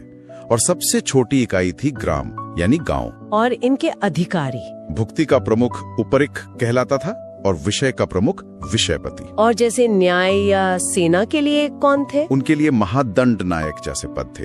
विदेश नीति या संधि विग्रह के लिए संधि विग्रहिक थे। और प्रांतों में कुमारामात्य भी महत्वपूर्ण अधिकारी होते थे। प्रशासन काफी विस्तृत लगता है। टैक्स वगैरह भी होते होंगे? हाँ हाँ, कई तरह के कर थे। एक था भाग, जो उपज का हिस्सा होता था। ठीक है। फिर भोग था, जो राजा को फल फूल सब्जी वगैरह के रूप में दिया जाता था। एक बलि नाम का कर भी था, जो शायद अतिरिक्त कर रहा हो। और वो विष्टि, बेगार? हाँ, विष्टि यानी बिना मजदूरी के जबरन काम कराना, ये भी कहीं कहीं प्रचलित था। अब थोड़ी बात संस्कृति की। मंदिर निर्माण तो इस काल की खास पहचान है। बिल्कुल, गुप्त काल को मंदिर वास्तुकला के शुरुआती दौर के लिए जाना जाता है, जैसे देवगढ़ का दशावतार मंदिर झांसी के पास। हाँ, सुना है इसमें पहली बार शिखल का इस्तेमाल हुआ। सही कहा। और कानपुर के पास भीतरगांव का मंदिर, जो ईंटों से बना है। जबलपुर में तिगवा का विष्णु मंदिर भी है। ये कुछ प्रमुख उदाहरण हैं। और वो भित्री स्तंभ लेख, वो स्कंदगुप्त के समय का है। उससे भी उस समय की घटनाओं की जानकारी मिलती है। तो कुल मिलाकर गुप्त काल में हमने देखा चंद्रगुप्त प्रथम, समुद्रगुप्त, चंद्रगुप्त द्वितीय, कुमारगुप्त जैसे शासकों ने न सिर्फ साम्राज्य बढ़ाया, बल्कि प्रशासन को सुधारा, साहित्य, कला, विज्ञान, वास्तुकला, सबको बहुत बढ़ावा दिया। उपाधियां, नवरत्न, नालंदा, ये मंदिर वाकई एक अहम दौर था। जी, परीक्षाओं के नजरिए से तो ये सारे बिंदु बहुत महत्वपूर्ण हैं ही, वैसे भी भारतीय इतिहास को समझने के लिए जरूरी हैं। बिल्कुल। चलिए एक सवाल श्रोताओं के सोचने के लिए छोड़ते हैं। हाँ, गुप्तकालीन प्रशासन या संस्कृति का कौन सा ऐसा तत्व है जो आज भी हमारे सिस्टम में या समाज में किसी न किसी रूप में दिखता है? इस पर जरूर सोचिएगा। अब मेरा अगला टॉपिक है गुप्तोत्तर काल।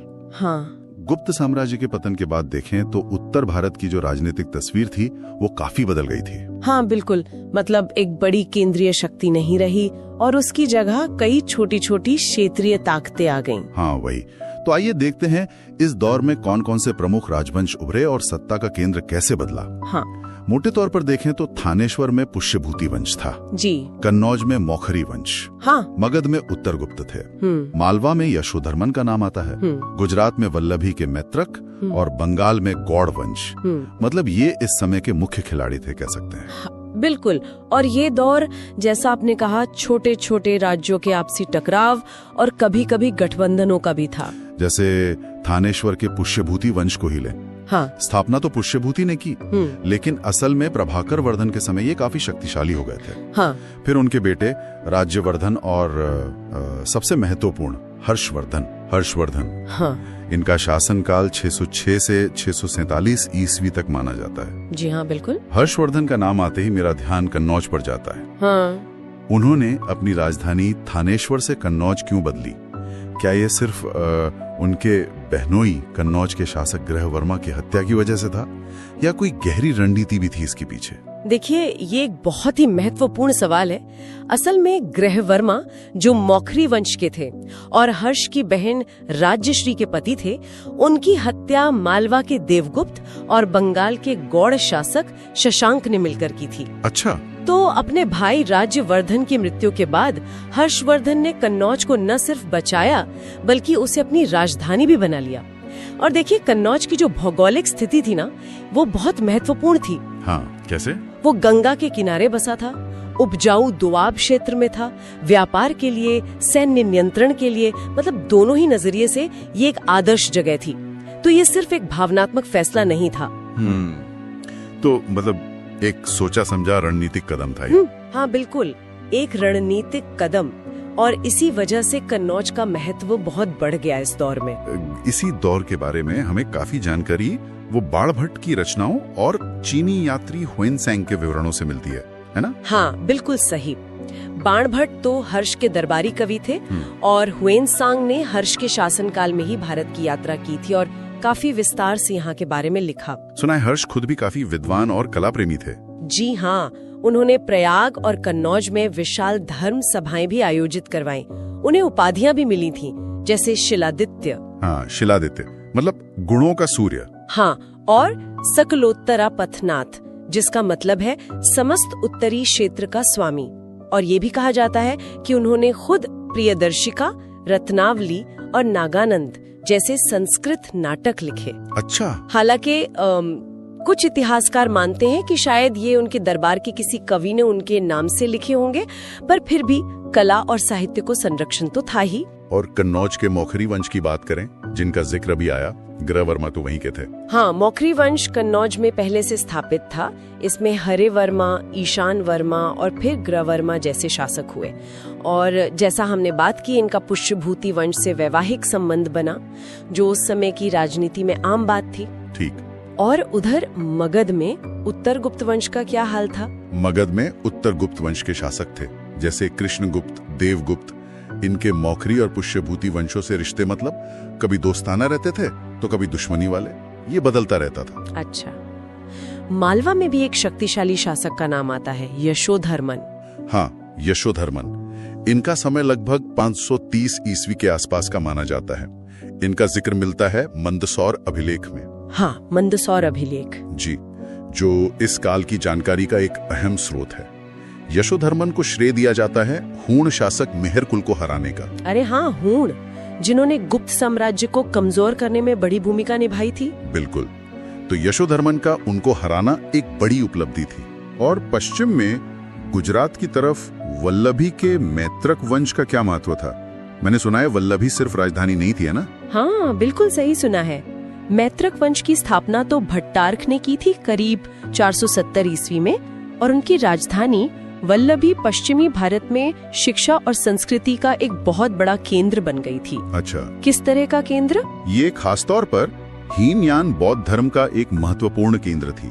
मतलब बौद्ध धर्म की जो शुरुआती शाखाएं थी उनमें से एक। और इतना ही नहीं, दूसरी जैन संगीति यानी जैन धर्म की दूसरी बड़ी सभा, वो भी यहीं वल्लभी में ही हुई थी। अच्छा, ये तो काफी महत्वपूर्ण है। जी हाँ, इसकी अध्यक्षता देवर्धि क्षमा श्रमण ने की थी। तो वल्लभी का सांस्कृतिक महत्व बहुत था। अब आते हैं बंगाल के गौड़ वंश पर।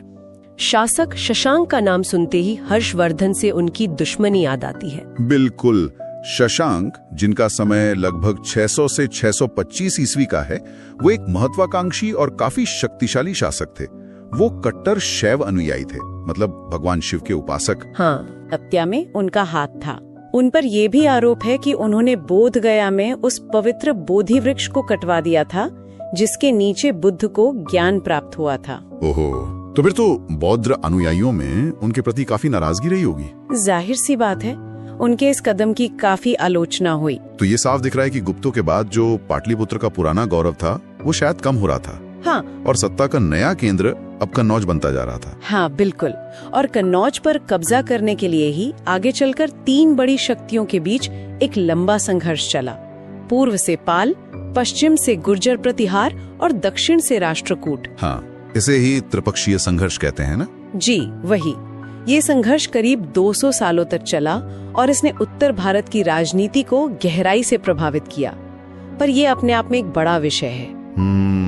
तो हमने देखा कि गुप्त साम्राज्य के बिखरने के बाद उत्तर भारत में किस तरह एक केंद्रीय सत्ता की कमी हुई, कई क्षेत्रीय ताकतें उभरी और कैसे कन्नौज इन सब के बीच सत्ता संघर्ष का मुख्य अखाड़ा बन गया। यहाँ एक सोचने वाली बात ये भी है कि इस दौर की जो राजनीतिक अस्थिरता थी, जो एक तरह का विकेंद्रीकरण था, और जिस तरह ये क्षेत्रीय शक्तियां उभरी, उसने आने वाले मध्यकालीन भारत की सामाजिक और राजनीतिक व्यवस्था की नींव किस तरह रखी होगी। ये ताकतें और इनके आपसी संघर्ष, ये सब मिलकर भविष्य के भारत को कैसे आकार दे रहे थे। बिल्कुल, ये सोचने वाला बिंदु है।